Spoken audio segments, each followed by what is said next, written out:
Committee will come to order.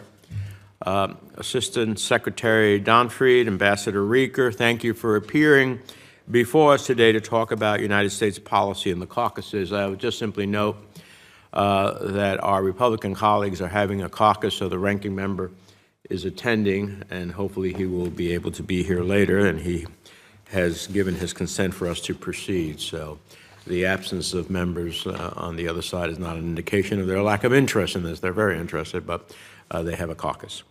This region is an ancient crossroads with deep geopolitical importance as a bridge between the West and the heart of Asia. Too often, dictators with imperial aspirations have victimized those living in the South Caucasus. From Russian-backed aggression in Abkhazia or South Ossetia to Turkish-supported Azerbaijani aggression against Armenia, their disregard for human life has been clear. In 2020, Azerbaijan's war uprooted close to 100,000 Armenians from their homes in Nagorno-Karabakh. 6,500 people died. Today, Armenians in Nagorno-Karabakh, the land they know as Artsakh, still face an acute humanitarian crisis, including threats of ethnic cleansing and chronic shortages of water, energy, healthcare, and food. That's why I've pushed for more humanitarian assistance to help the victims, both in Armenia and Nagorno-Karabakh, because the U.S. humanitarian response has been, in my view, insufficient. So today I want to hear from you about what more we can do and could be helping these affected areas. But incredibly, it's not just that the United States is failing to meet these humanitarian needs. We're still sending security assistance to Azerbaijan. How on earth can the United States justify sending any kind of support, security or otherwise, to a regime in Baku? It's inexcusable. I personally think it's morally repugnant, and it makes a mockery of the Freedom Support Act. Section 907 of this act is meant to ban security assistance to Azerbaijan until Azerbaijan is, quote, taking demonstrable steps to cease all blockades and other offensive uses of force against Armenia and Nagorno-Karabakh. And yet, the Department of State has waived Section 907 over and over again. It requested $600,000 for fiscal year 22 to provide Azerbaijan with international military education and training, a program meant to, quote, provide a professional military education to countries selected by the Secretary of State. Suffice it to say that I'm strongly opposed to having any aid go to a fighting force known for war crimes and aggression against a neighbor state. And the department greenlit security assistance to the regime in Baku just months before it invaded Armenia in September. Months before a video caught Azerbaijani forces killing unarmed Armenian soldiers in cold blood. Months before reports surfaced of Azerbaijani soldiers sexually assaulting and mutilating an Armenian female soldier.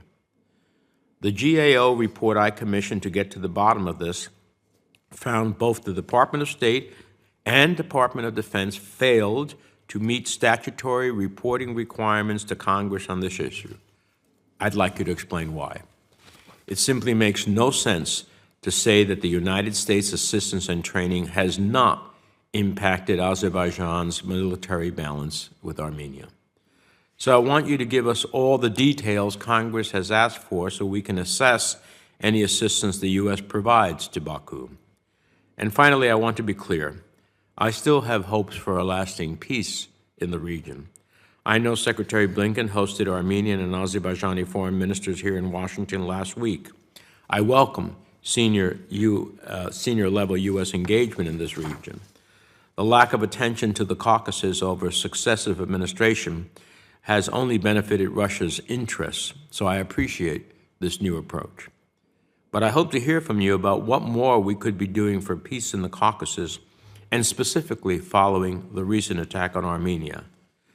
I also remain skeptical that authoritarians in Baku or Moscow, or Turkey for that matter, will agree to let the Armenian people choose their own destiny. And it's not just Armenia, but Georgia as well. This is a nation with so much potential, And yet today we see intimidation of independent media, arrests of opposition leaders, and continued efforts to block the very democratic reforms Georgia needs to advance on its Euro-Atlantic path. The United States must remain engaged to support the democratic development of Georgia during this tenuous period, and I look forward to hearing from the witnesses about these efforts. The people of this region don't want to live under the threat of violence. They don't want autocratic rule imposed on them by the barrel of a gun.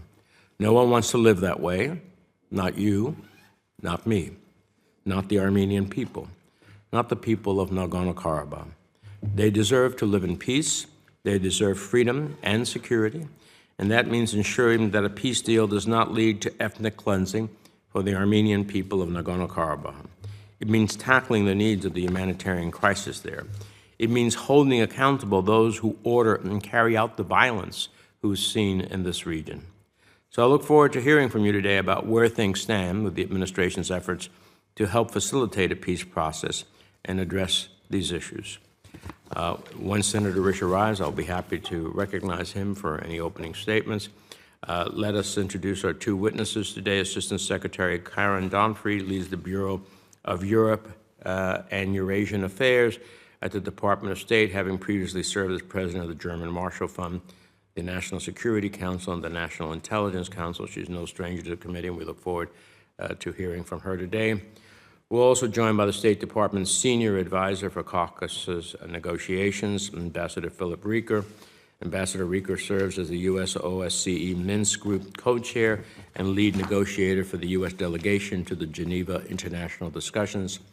He previously served at the U.S. Embassy in London as Acting Assistant Secretary of State for European and Eurasian Affairs and a Civilian Deputy and Policy Advisor to the Commander of EUCOM. Welcome to both of you. Your full statements will be included in the record without objection. I'd ask you to summarize them in about 5 minutes or so that members of the committee can have a conversation with you. And we'll recognize Assistant Secretary Donfried first. Chairman Menendez, distinguished members of the committee, thank you for inviting me to discuss the administration's priorities and engagement efforts in the South Caucasus. I appreciate and welcome your advice as we work collaboratively to advance U.S. interests across the region. Armenia and Azerbaijan have an historic opportunity to secure a lasting peace to a conflict that was triggered during the fall of the Soviet Union and has lasted for more than 30 years. There have been setbacks, such as the fighting that broke out September 13-14. When hostilities erupted, we immediately engaged to halt the fighting. This setback reminded all of us of the fragility of the situation and the importance of securing a comprehensive, sustainable peace agreement.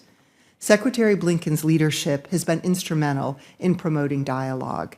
He hosted joint meetings of the foreign ministers on September 19 and November 7, along with a telephone call with both on October 4. National Security Advisor Jake Sullivan met with his counterparts in Washington on September 27, demonstrating the administration's whole-of-government commitment to securing peace.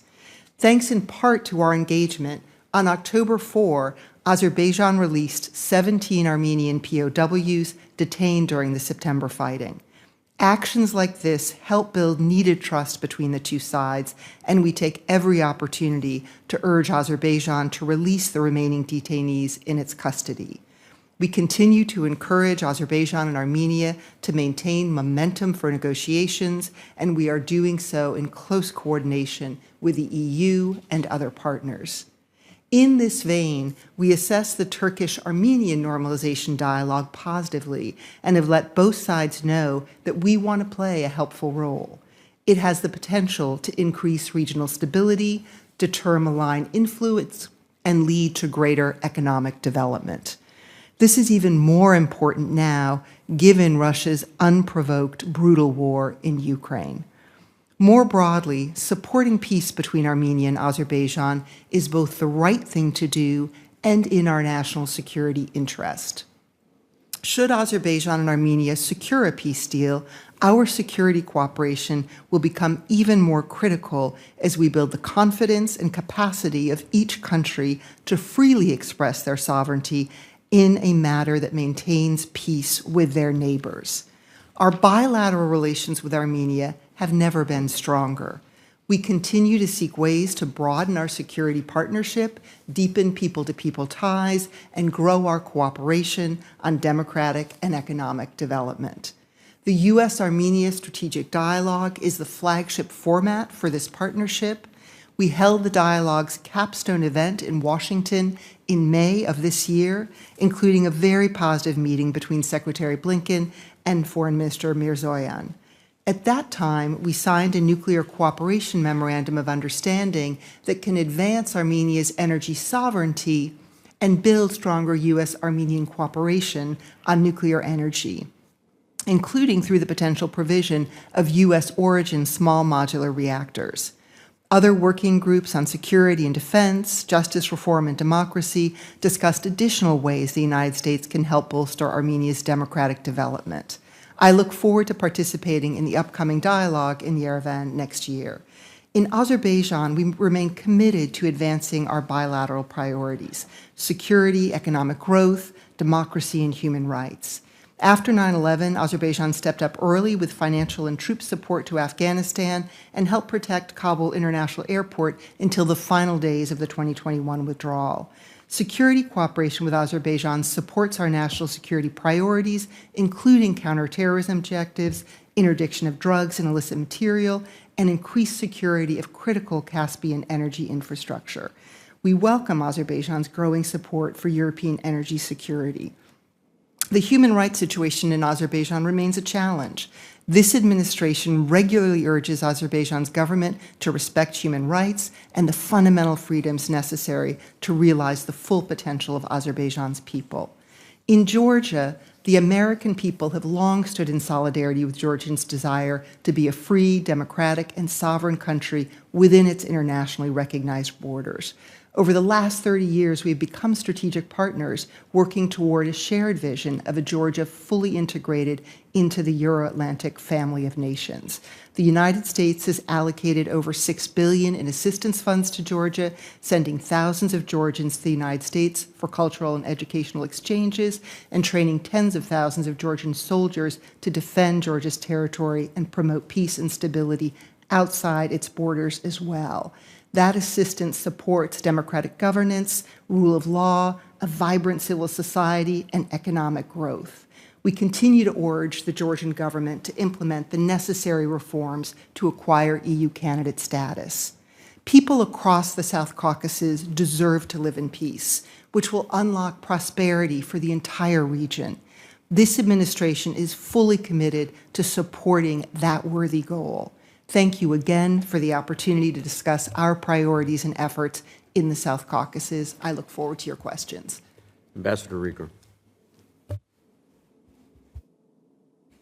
Thank you, Mr. Chairman, and distinguished members of the committee. I really do thank you for the opportunity to come before you as the senior advisor for Caucasus negotiations, the opportunity to discuss the administration's efforts to support regional negotiations and address the core issues that pose a challenge to sustainable peace in the South Caucasus.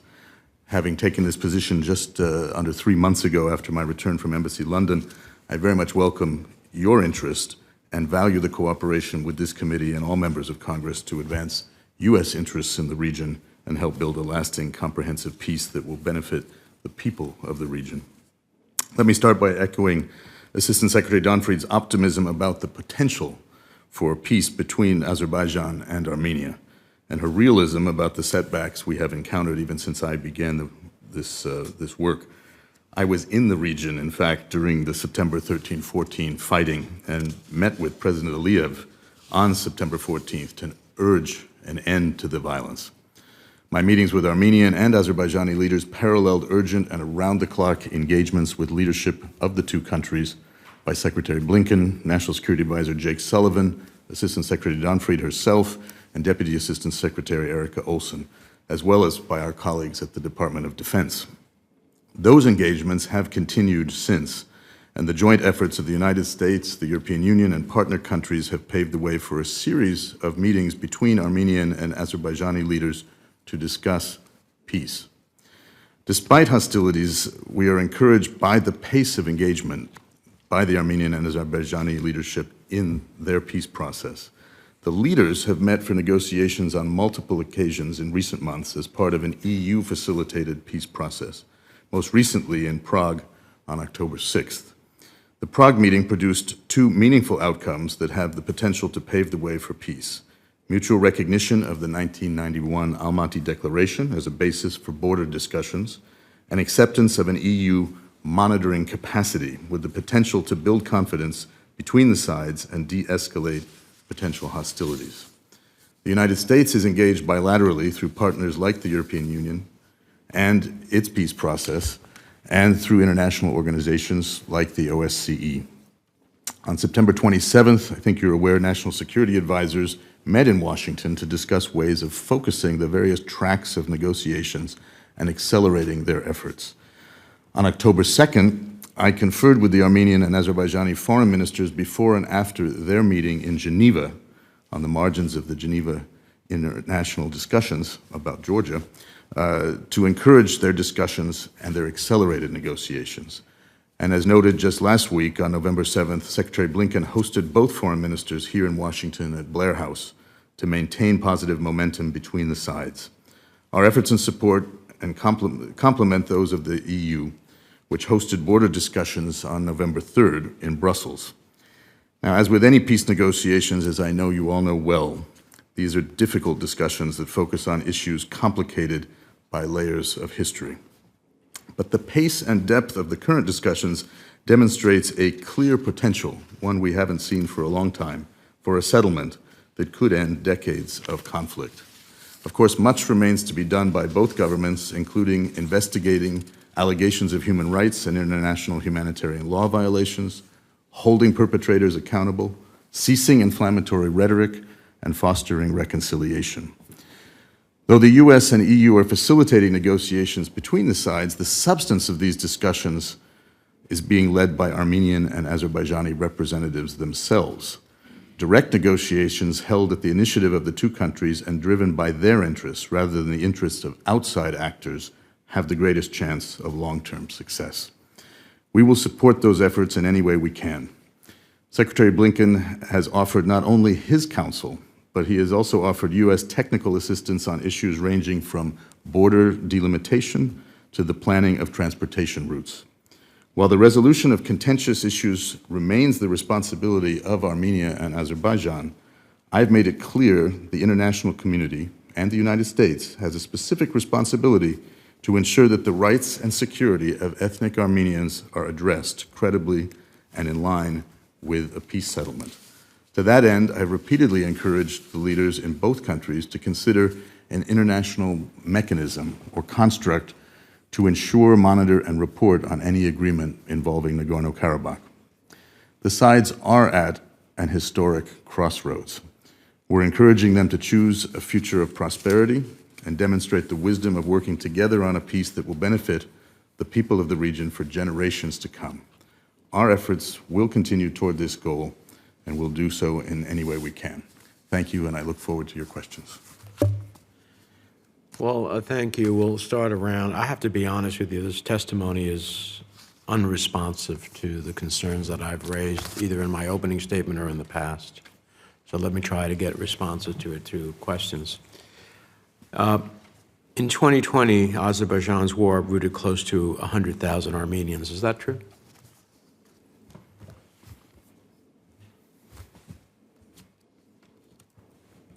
Yes. And 6,500 people died. Is that true? I believe that's the numbers I've seen, although I don't know that there are exact counts, Senator. Have you seen the video that caught Azerbaijani forces killing unarmed Armenian soldiers in cold blood? I've seen a number of videos. My email box is filled with them. Have you been able to verify the videos? I have not, no. Are we making efforts to verify the videos? I'd have to check with others. I know in the region they were undertaking efforts in both countries. How about the reports of Azerbaijani soldiers sexually assaulting and mutilating an Armenian female soldier? I think we've all seen those reports, many reports of atrocities.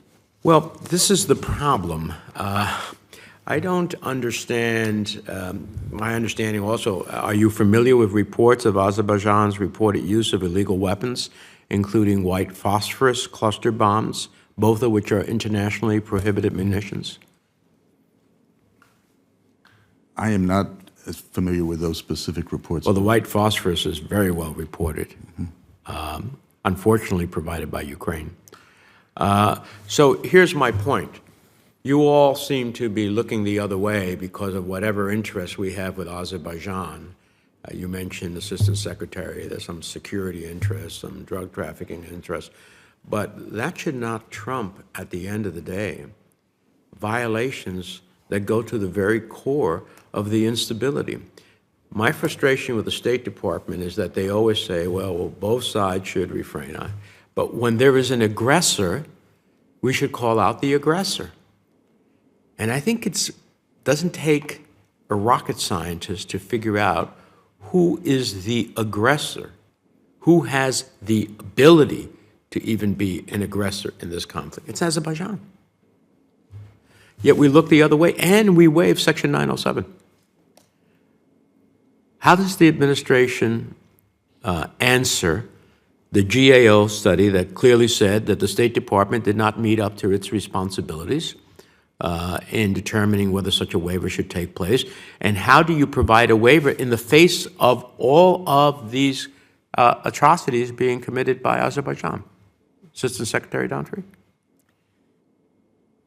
Chairman Menendez, to your first point about the State Department looking the other way, we are working very hard to achieve a goal I think we share, which is a sustainable peace in the South Caucasus. As I noted in my opening testimony, we have seen over 3 decades of conflict between Armenia and Azerbaijan. And what we are hearing from both of those countries today is they both believe there is an historic opportunity for a sustainable peace in the region that would be profoundly important for both of these countries and for the region as a whole. And what we are trying to do is facilitate, to the best of our abilities, these 2 countries achieving that peace. And I'm happy to go into detail about how we're doing So that. facilitating, including just overlooking what Azerbaijan does. Now, let's come to your concern about our waiving 907. We welcomed the GAO's review of the Section 907 waiver process, and we took steps to implement the GAO's recommendations before making the decision to extend the waiver in June. I want to emphasize there is nothing automatic about either the waiver or about any subsequent. It looks pretty automatic to me. In the face of all of the facts, how does one justify a 907 waiver? You know, is it humanly possible to say that Azerbaijan has not benefited itself from the assistance we have given it in a way that gives it a clear edge against Armenia as it relates to its military prowess? There's no way to say that. You can't sit here with a straight face and say that. We have looked at this with great care. We have asked all engaged in these programs whether they assess that there is an impact on the negotiations between Armenia and Azerbaijan, whether there is an assessment that U.S. assistance in some way undermines or hampers efforts to achieve a peaceful settlement between Azerbaijan and Armenia, and to assure that any assistance we provide cannot be used for offensive purposes against Armenia. I have a great deal of respect for you, but you're losing my confidence when you make remarks like that. What specific actions, I'll close on this, has the Biden administration taken to directly help at-risk Armenians living in Nagorno-Karabakh? And I want you to cite for me program descriptions, partner organizations, deliverables, budgets, other relevant details, because I think we are woefully underserving the humanitarian needs of those who are facing the realities of this conflict. I will turn that question to Ambassador Reeker, but I do on 907 want to be very clear that I do believe that assistance is in the national security interest of the U.S. So we provide non-lethal border security that has provided significant results countering transnational threats from Iran and disrupting smuggling routes to the South Caucasus, Russia, and Europe. So I do believe what that assistance is going to supports U.S. Border security that allows Azerbaijan to actually infringe upon the actual borders of Armenia. Can you tell me what actions we're taking to help humanitarian assistance? Mr. Chairman, in my context, focusing on this peace process, what is most noticeable is the terrible humanitarian toll, particularly from the conflict in 2020, and that still seems to be a challenge for many. The department continues to work with relevant agencies to evaluate needs in the region and identify how best humanitarian assistance can be provided. It's important to note that in Nagorno-Karabakh itself, access is extremely limited. I have not been able to visit there on my trips in the past 2 months to the region.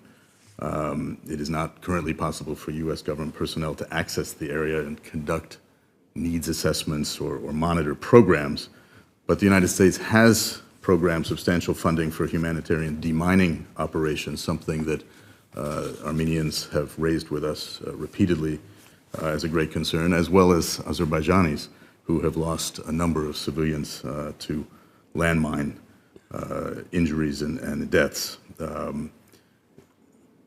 That includes an announcement, I just have a note here, of $2 million announced on September 11th for that.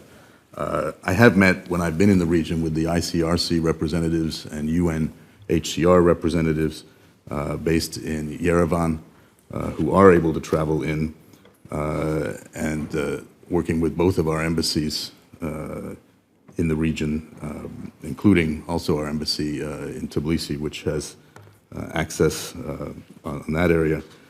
The department does continue to develop programs to strengthen and advance ties with peoples in the region to foster the conditions. The goal, of course, of my work and what the Secretary and the Assistant Secretary have asked me to do is focus on getting the sides to a peace agreement, and they're at this historical moment where perhaps they can do that and prevent any more horrific scenes, any more suffering. Well, I appreciate all the aspirations, but this is wholly unresponsive in terms of health care, food security, water. I can't believe we don't have an answer. Senator Cardin. Thank you, Mr. Chairman. Let me thank both of our witnesses. I have the honor of being the chair of the U.S. Helsinki Commission, which is, of course, monitors our participation in the OSCE. So, Ambassador Reeker, I want to ask you a question. I've been listening to reports for 30 years on the Minsk Group at OSCE international meetings, and it's a carbon copy report every year.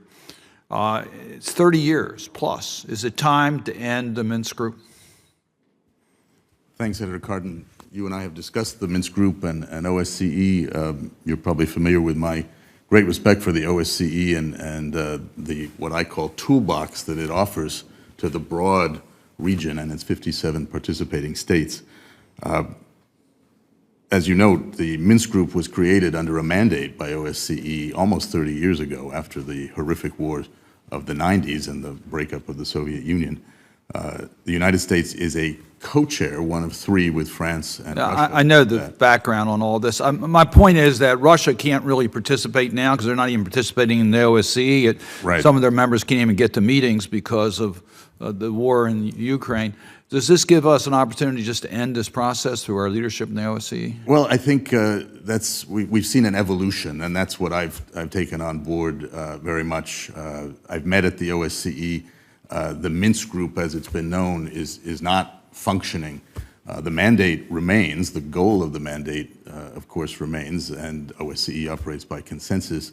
I keep in very close touch with the French colleague, with the EU, which is so involved in the region now, with other interested parties, the OSCE itself. Azerbaijan has simply said they will not deal with the Minsk Group anymore. Yeah, I'm not suggesting that we not stay engaged with OSCE and the peace process, potential peace process, but is it time to end the Minsk group? As I said, I think it's evolved to the point where, by consensus, we could end that mandate, but I think the mandate itself is quite useful. The Minsk group co-chair process itself is really no longer functioning, and we're participating with the parties themselves on their peace process. I just think it gives cover to Russia right now, and it gives cover to those who don't want to move forward with peace. It's time, I think, for us to look at an effective way. Secretary Donfried, I want to get to Georgia. Georgia's a strategic partner for the United States. I recognize that. We've seen incredible backsliding on democratic advancements, so much so that EU differentiated between Ukraine and Moldova when it came to Georgia, which was a clear indication that EU sees the backsliding. We saw the criticism of our ambassador. We've seen the failure for judicial reform.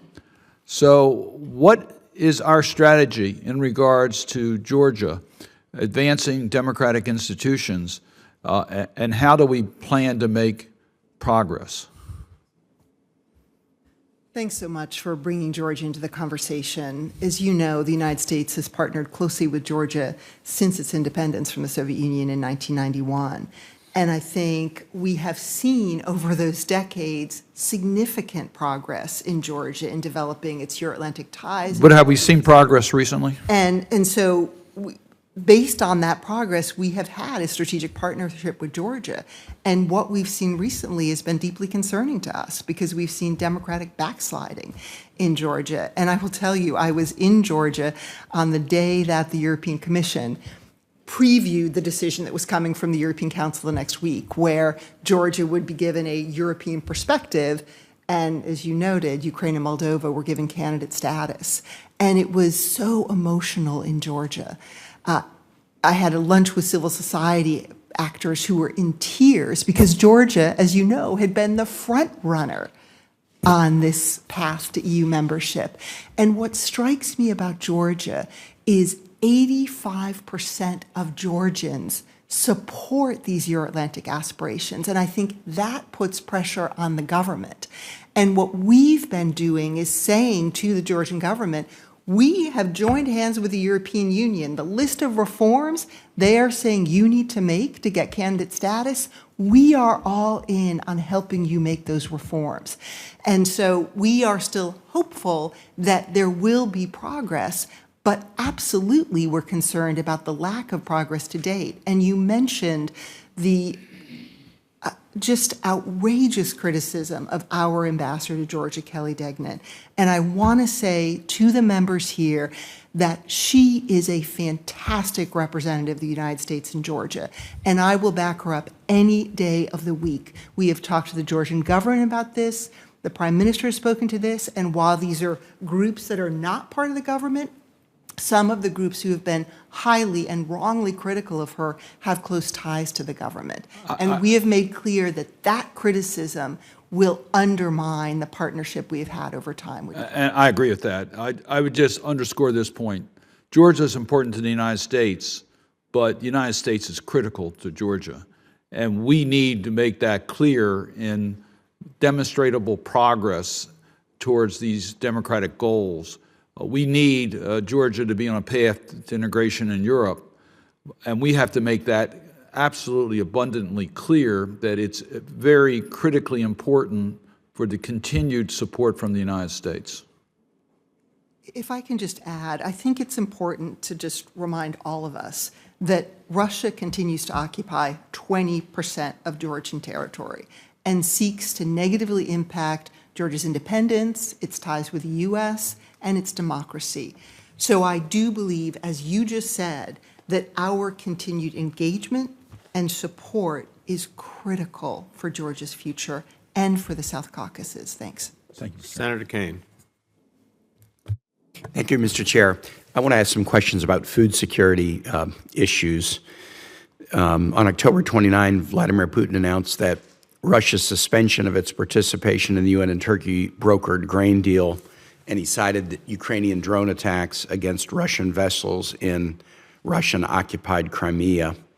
They agreed to resume participation on November 2, but that agreement is slated to expire on the 19th of November.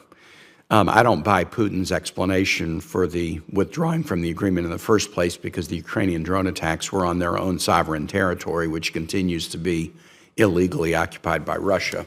Next week, Ukraine and the world observes the 90th anniversary of the Holodomor, a man-made famine caused by the Soviet Union that killed millions of Ukrainians in the 1930s. Senator Portman and I have a resolution currently under consideration by the SFRC to commemorate this event. So as important as this grain deal is, we can't forget that it's a workaround to a crisis that Vladimir Putin created. Secretary Donfried, what's your assessment on prospects to extend the grain deal past November 19? Senator Kaine, thank you so much for your engagement on Ukraine and the related issues, including food security. We are deeply engaged in the ongoing negotiations to extend the grain agreement. We are cautiously optimistic, but we will see how this plays out in the end. As you noted, food insecurity is such a critical issue for so many countries around the world. And part of Ukraine's success in standing up to Russia and winning this war is keeping global opinion on Ukraine's side. We've seen how important that's been. Look at the most recent vote on Russia's illegal annexation of Ukrainian territory, where 103 countries stood with Ukraine. So I couldn't agree with you more about how critical this issue is. What we are seeing is continued Russian escalation. Yesterday, we saw the largest number of Russian missiles flying against Ukrainian cities that we've seen in this 8.5-month course of the war. So I think we want to continue to underscore that food insecurity, all of the negative ramifications of this war, are a result of Russia's unprovoked invasion. And there's one person who can change that, and it is Vladimir Putin. Putin is the one that can change it, but the U.S. can also play an important role in rebutting misinformation from the Russians. The Russians are indicating the U.S. sanctions are hindering its ability to export Russian grains and fertilizers. That's not the case. That's not what our sanctions do, and there have actually been exports of both grain and fertilizer from Russia. What steps is state taking to counter Russian disinformation that is, apparently convincing some nations in Africa and elsewhere that it's the U.S. sanctions that are causing this food crisis rather than Russian misbehavior?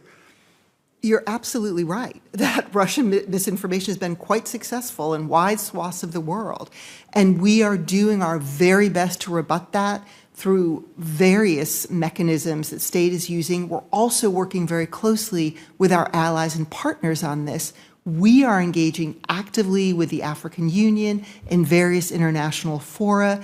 And we're also encouraging the Ukrainians to engage directly with those countries to share the truth. And I think, I'll point again to that UNGA vote, I think we are having some success with this, but we need to do more, because you see the number of countries that also abstained in that vote. So we certainly don't think we've achieved success here. We need to keep engaging on your point that sanctions are not the cause of this. In fact, there are exemptions for food and fertilizer. And we also need to make clear that the United States is the largest provider of assistance to the World Food Program, that we are actively working to get grain to these countries. And I think, given Russia's seeming hesitation to renew the Black Sea Grain Initiative, another indicator that Russia's top concern is not alleviating food insecurity around the world.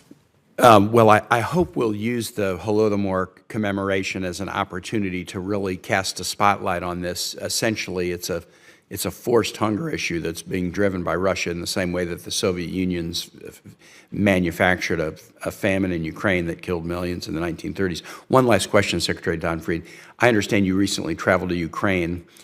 Tell me about the morale of our Ukrainian partners, but in particular the morale of our personnel at Embassy Kyiv. Thank you so much for asking about my recent trip.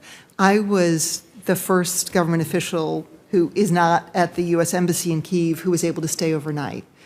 in Kyiv, which meant I had 2 full days, which may not sound like that much, but it did give me the opportunity to meet with a much larger group of Ukrainian interlocutors, but also to spend more time with my colleagues at the embassy. In terms of the engagements with Ukrainian folks in government, civil society, others, I just came away so inspired. This is a country that is truly under attack.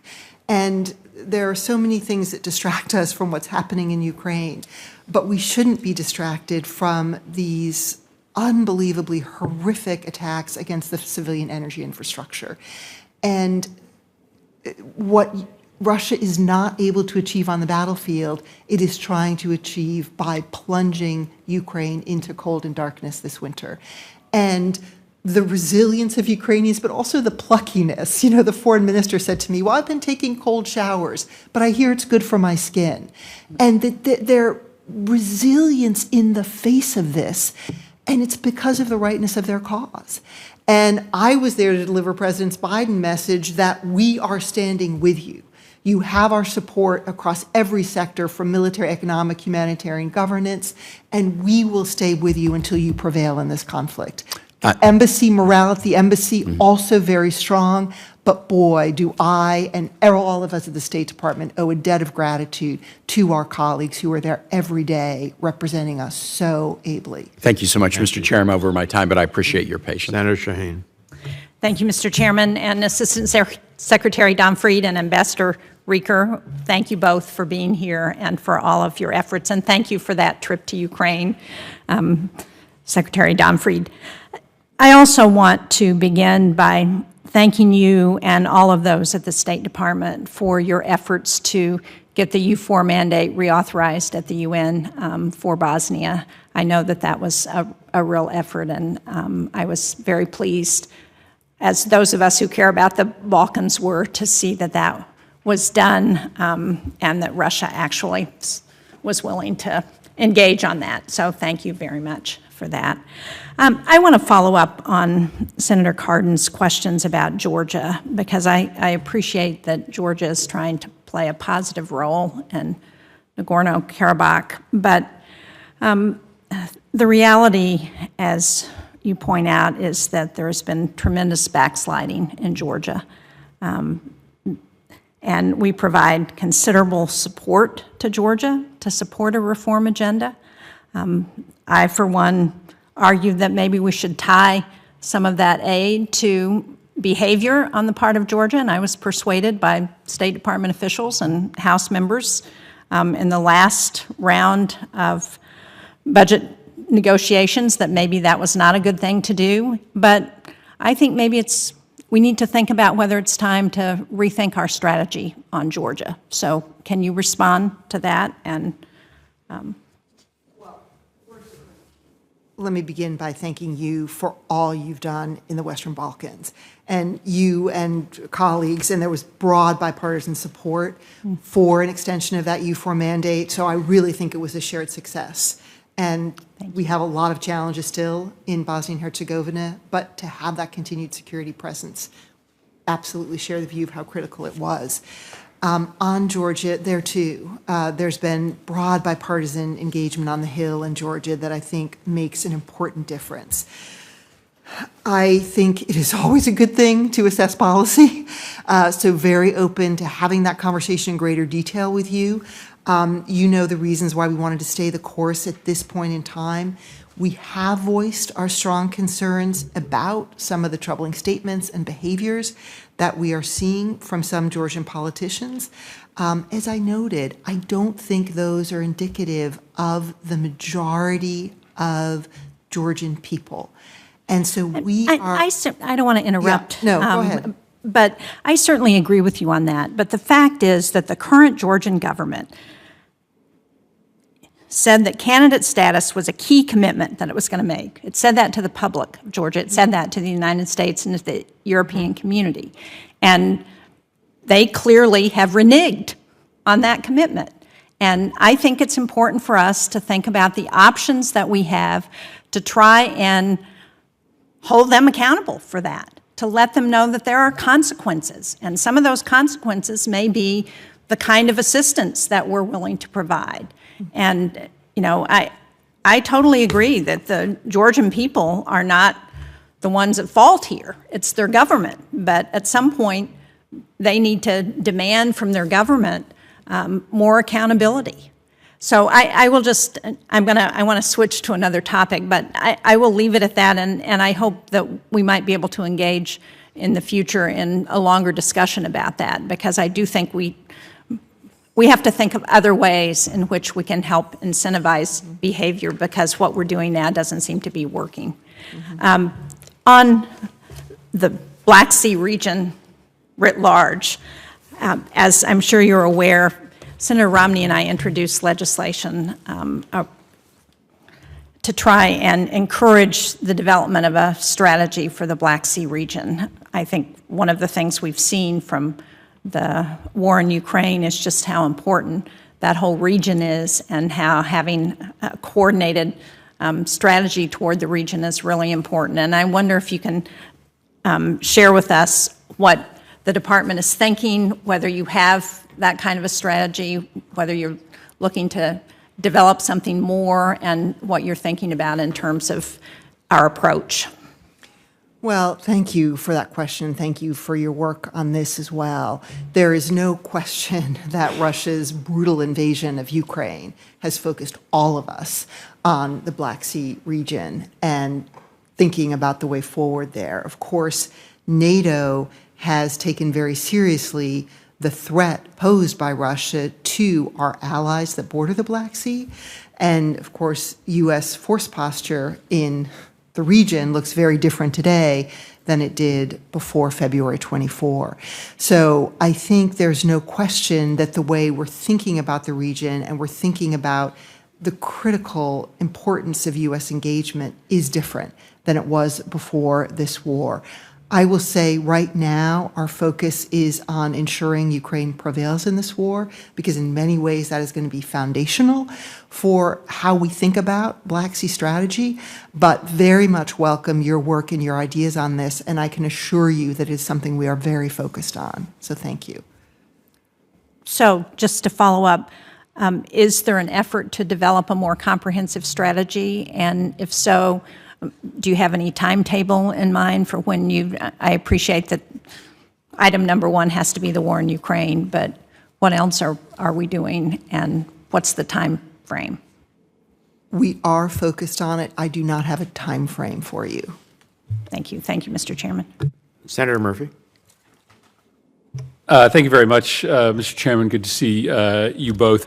I wanted to ask a broad question about Turkey's role in the region. Obviously, we know their historic role backing Azerbaijan. There doesn't appear to be evidence that they explicitly supported Azerbaijan's latest provocations, but they have also begun an interesting dialogue with Armenia that could ultimately be very important with Russia's preoccupation in Ukraine. Turkey obviously has a vacuum that they can fill.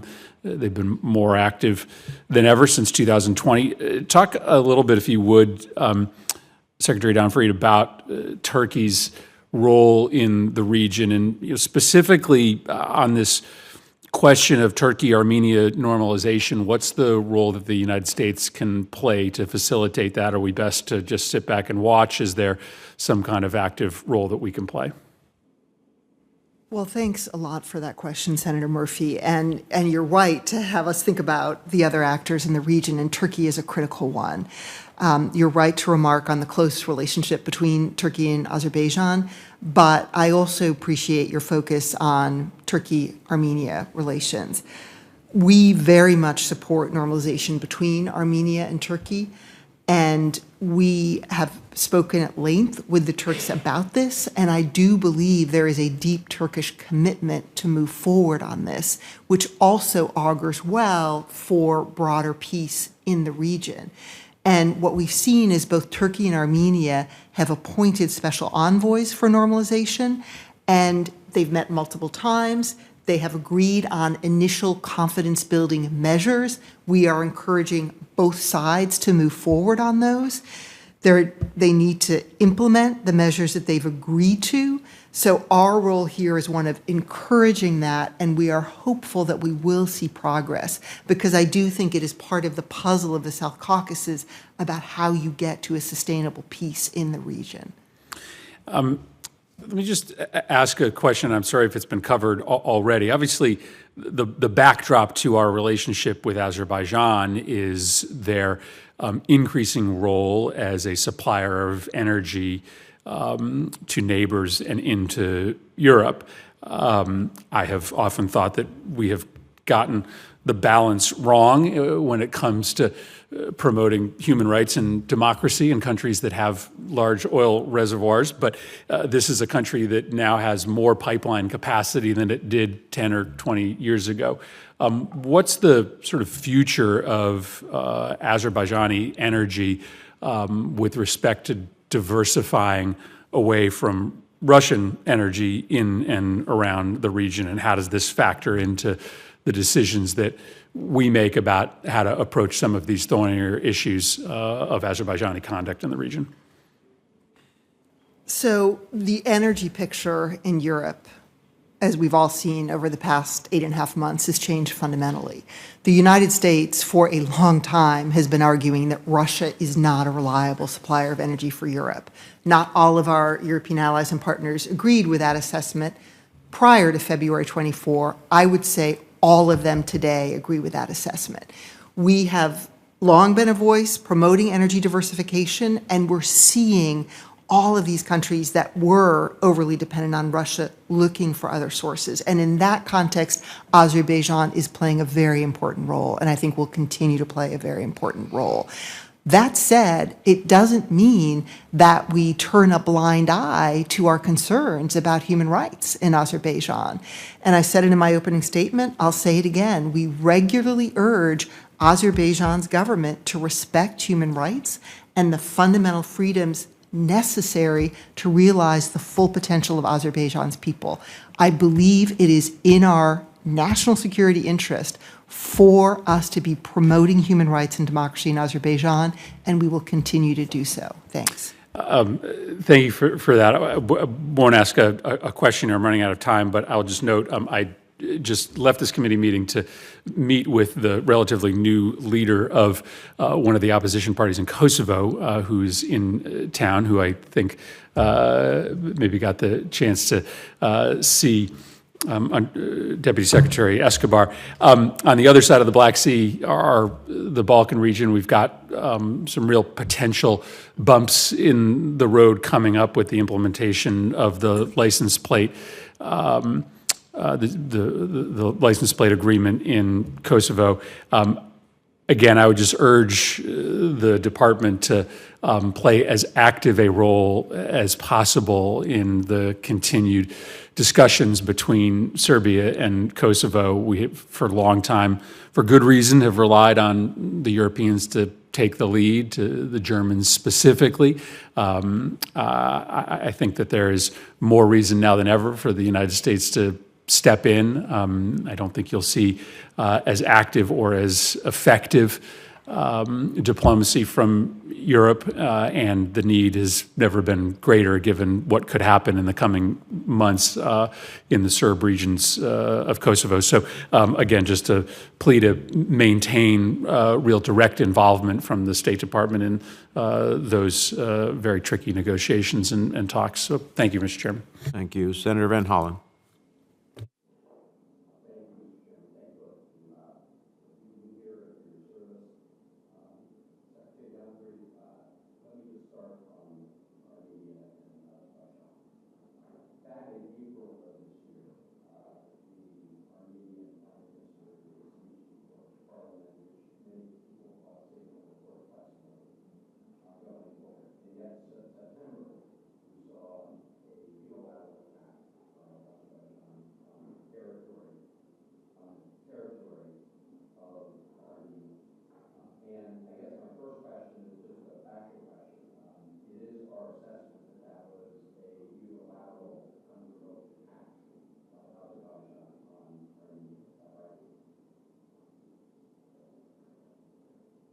I do not believe we have said that.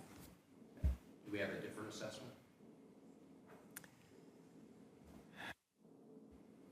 I think all of these things are complicated, and our focus has been on how do we try to move these two countries to a peace agreement after 30 years of conflict. I guess my question, I understand, but we did see Azerbaijan attack Armenia, and is your testimony today that was in response to an Armenian attack on Azerbaijan? My response to that would be that at that time in September, when we spoke to both parties, our focus was on stopping the violence. I do think we played an important role in that violence being stopped, and our goal is to continue to encourage both sides to negotiate a sustainable peace. Well, with all respect, that did not respond to the question, but we will follow up with respect to the situation there. So has Azerbaijan suffered any consequences in terms of U.S. policy as a result of the attack? So again, our focus here is on, first let me just say, I agree with you about the importance of the speech that Armenian Prime Minister Pashinyan gave in April. I think it was a very brave speech, and I think it was very important in encouraging the peace process. We are in very close touch with both sides. And as I said in my testimony, I think our relationship with Armenia is probably better than it's ever been. And we are taking our cues from the parties about how we can be most helpful in moving this peace process forward. There are many elements of it. There is a peace treaty that the foreign ministers are leading on. The Armenian Prime Minister's speech in April was so important because it related to the future of Nagorno-Karabakh. And what he was saying is putting a focus on the rights and security of the local Armenians in Nagorno-Karabakh. I recognize that. I thought it was an important speech, Yeah, too. and then we've got... Followed in September by this attack. But look, I'm glad that we are playing an important role. I heard some of the earlier exchange that Ambassador Reeker had with Senator Hardin during the Minsk process. By all accounts, at least for these purposes, that I am glad we're playing this role. So, in terms of negotiations.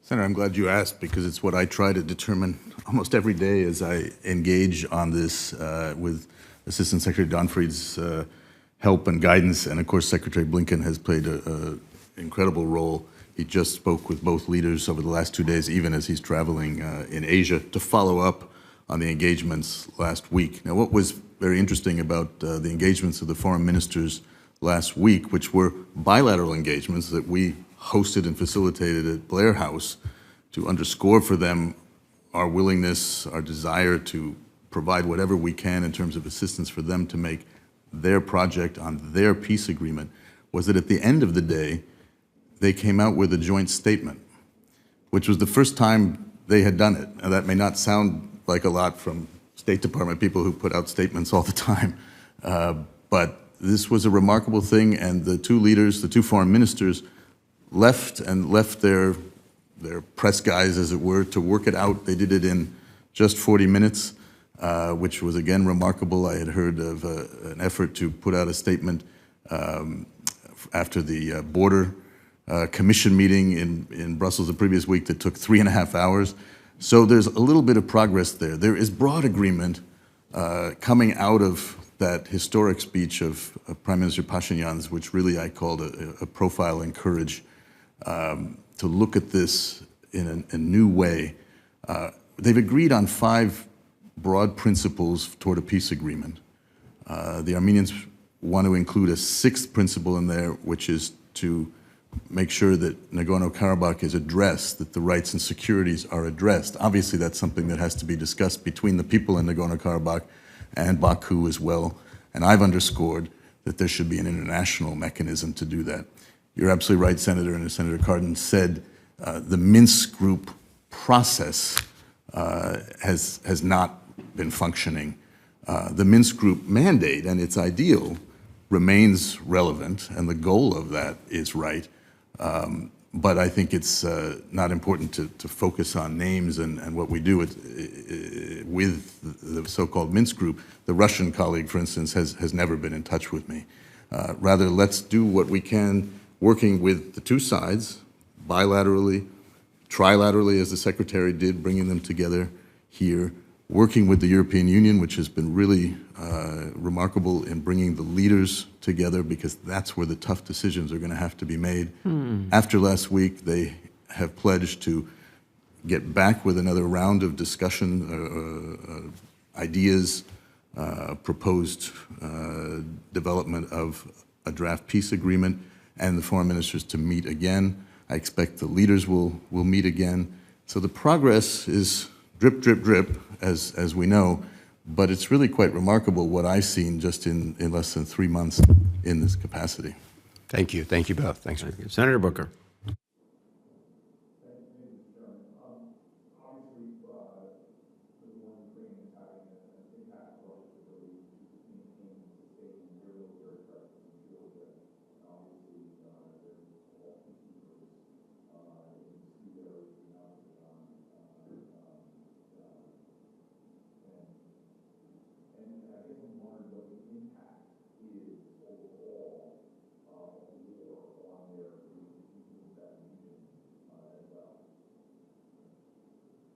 Senator, I'm glad you raised that, because we talked about the region, the South Caucasus, being a geographic crossroads. It's really where history and geography meet at a crossroads. And at this moment in history, you are seeing this unique situation where Russia, which cannot be excluded from the broad equation, geography tells you that, and history tells you that, they play a role, they've been involved, but obviously the impact of their actions against Ukraine has made an impression on Azerbaijan as well as Armenia, and certainly Georgia, which, as we mentioned earlier, is still 20% occupied.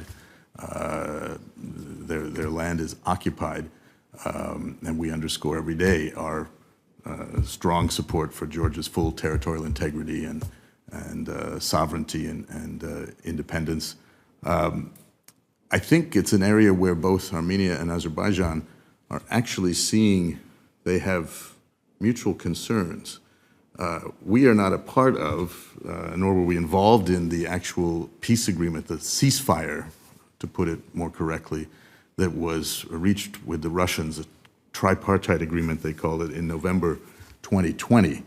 We welcomed the end of hostilities, but that included peacekeepers in those regions. Now, we've seen with the violence in September that those peacekeepers were in many ways nowhere to be seen.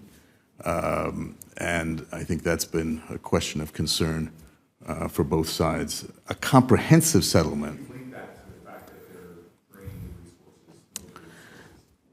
I can't make that link myself as an analyst, but I think one could see that even when Putin sent peacekeepers there in 2020, we know now that he obviously had other plans for his troops in mind, and the responsibilities he took on in the South Caucasus, in Nagorno-Karabakh, along the Armenian-Azerbaijani border, obviously are affected by that.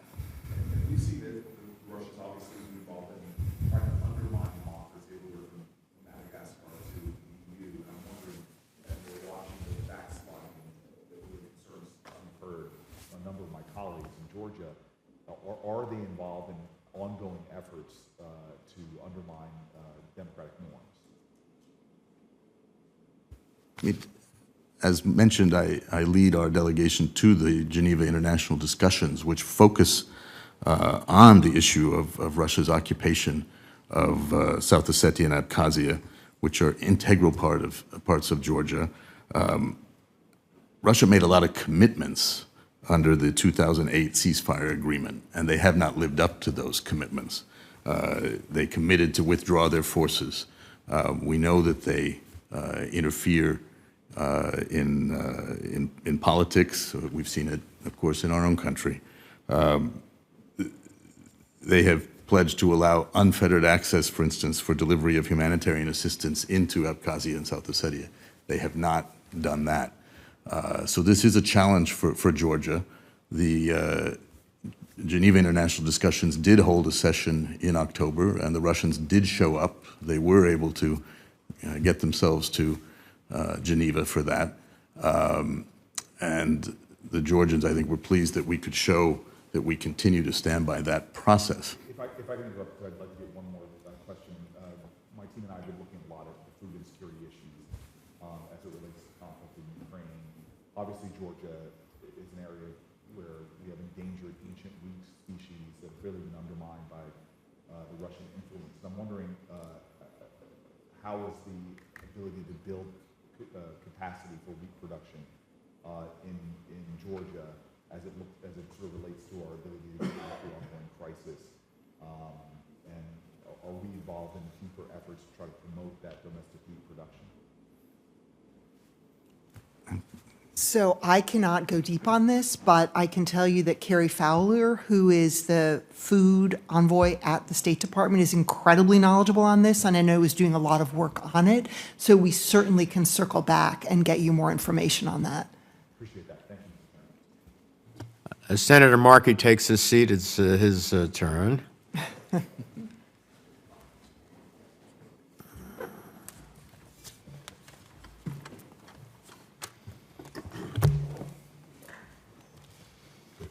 Thank you, Mr. Chairman, very much. September, I sent a letter with my colleagues to Secretaries Blinken and Austin asking them to prevent any U.S. security assistance from going to Azerbaijan until Armenia and Azerbaijan reached a permanent, lasting resolution to ensure peace and stability in Nagorno-Karabakh. We also requested answers to several questions that I have not yet received answers to, so I will pose them to you now. One, is the U.S. government currently providing any security assistance to Azerbaijan? So I think you may be aware that we extended the waiver of Section 907 of the Freedom Support Act. Can you just speak up just a little? I'm sorry. Apologies. So as you referenced, in June of this year, we did decide to extend the waiver of Section 907 of the Freedom Support Act. And so we are providing assistance to Azerbaijan through that mechanism. And what is that assistance? So that assistance goes to several things. It strengthens interoperability among the U.S., NATO, and Azerbaijani peacekeeping forces. It increases the Western education and orientation of Azerbaijani officers. It helps secure Azerbaijan's 475-mile border with Iran, and it provides security for energy sources critical for our allies in Europe. And what are those energy resources? So that would be, and actually we've seen an increase of Azerbaijani oil and gas flowing to Europe as they diversify away from Russia. Okay, and that waiver was granted when? In June. In June. Has the U.S. government taken steps to assess whether any Azerbaijani units who currently receive or have received in the past U.S. security assistance engaged in recent fighting against Armenia? Yes. First, I just want to emphasize there's nothing automatic about this waiver, so we assess it every year. We benefited from the GAO review of the Section 907 waiver process and have implemented those recommendations, and all of our assistance is carefully calibrated to make sure it doesn't undermine or hamper efforts to negotiate a peaceful settlement between Armenia and Azerbaijan, and to ensure that any assistance we provide cannot be used for offensive purposes against Armenia. And you have established that? Yes, as we a have. fact? Yes. Ambassador Rika, do you believe that Russia's influence in the region and in Armenia in particular is waning? And what should the United States do to capitalize on any opportunities to increase our own presence and influence in the region? Thanks for that question, Senator, because I do think Russia's actions in Ukraine under attack there have made publics, let alone governments, across the South Caucasus more wary of Russia, Putin's intentions.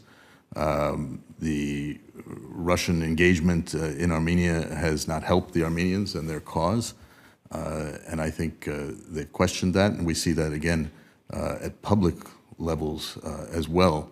I think what we want to do is underscore our dedication to working with the countries bilaterally and in multilateral fora to promote this lasting peace, because I think there's a realization that while Russia remains part of the geographic equation, that it's the two countries coming to a full peace agreement, an end of violence, and then also with Georgia working to create synergies across that critical South Caucasus between the Black Sea and the Caspian Sea, where you have energy resources, you have infrastructure opportunities, you have great trade opportunities, you have agriculture opportunities.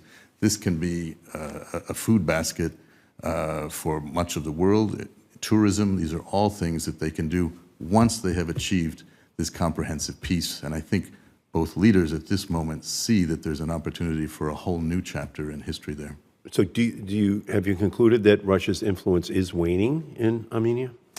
I think it's something you have to watch very closely. I don't like leaping to any conclusions. The Russians remain active. They have historic ties.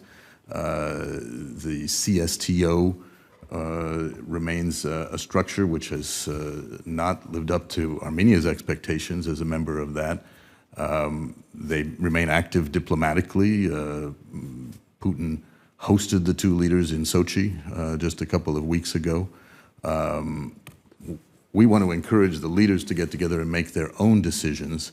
I think it's important that our embassies are robust. They need to be led by ambassadors there on the ground to increase the engagement that we can do. And in my capacity, I travel regularly. I'll be going again in another week to the region to continue to show what the U.S. wants and how we can support their efforts. And in your view, what can a peace agreement between Azerbaijan and Armenia do to fully guarantee the rights and security of the Armenian people in Nagorno-Karabakh? I think that's really the heart of a question that we have to pay attention to. That is where Prime Minister Pashinyan has been very clear that it's not about territory, it's about security and about rights. And President Aliyev has acknowledged that publicly and in conversations I've had with him and other colleagues have had with him. That's important, and to do that fully, as I mentioned in my testimony, and as I stress every day, they need to consider how they can engage a mechanism, an international effort to support, to monitor, to offer help, and it can have an economic component and capacity as well, to make sure that those people have an opportunity to define what security and rights means and to see that that is implemented. It takes time, but we are at a crucial moment where I think there's a new and unique opportunity to try to get that right. Okay, great. And Secretary Donfrey, just finally, in your earlier testimony, you stated that the State Department has taken steps to implement the GAO recommendations before extending the 907 waiver for Azerbaijan assistance. Can you please explain in more detail the steps that were taken? So thank you, Senator. So the State Department requested and received input from agencies about all ongoing assistance programs, the potential impact of those programs on the peace process, and the implementing agencies and partners' assessments of potential applicability of the Section 907 waiver prior to recommending renewal of the waiver this year. The State Department then completed an assessment as to whether any of these programs had an impact or could have an impact on the negotiations between Armenia and Azerbaijan. This assessment was transmitted to Congress as part of the June 2022 waiver determination. And then in the follow-on 60-day report, the State Department and the Department of Defense evaluated each ongoing assistance program to ensure there was no impact on either the military balance or on peace negotiations between the two countries. Okay, Thank great. you. Thank you. Thanks. Thank you, Mr. Chairman. Thank you. Well, let me just say as we come to a close here, I will charitably say that this is one of the most disappointing hearings I've ever held. But it has crystallized some things for me. One is it seems to me that the United States is in bed with Azerbaijan. Assistant Secretary Dunphy said we urge Azerbaijan to observe human rights, yet we give it money, and they continue to do what they want. Money is fungible. And so whether it is direct assistance that can hurt Armenia or not, money is fungible. They're not using that money. They would have to use other money that they have for other things that we give them money for. I heard you say that in response to, I think it was Senator Markey's question, what we were urging them to do is to stop the violence, but you have to recognize when there's an aggressor. If I'm the recipient of the violence and you're urging both sides to stop the violence, but there's one side that's the aggressor, you should direct your comments to the aggressor.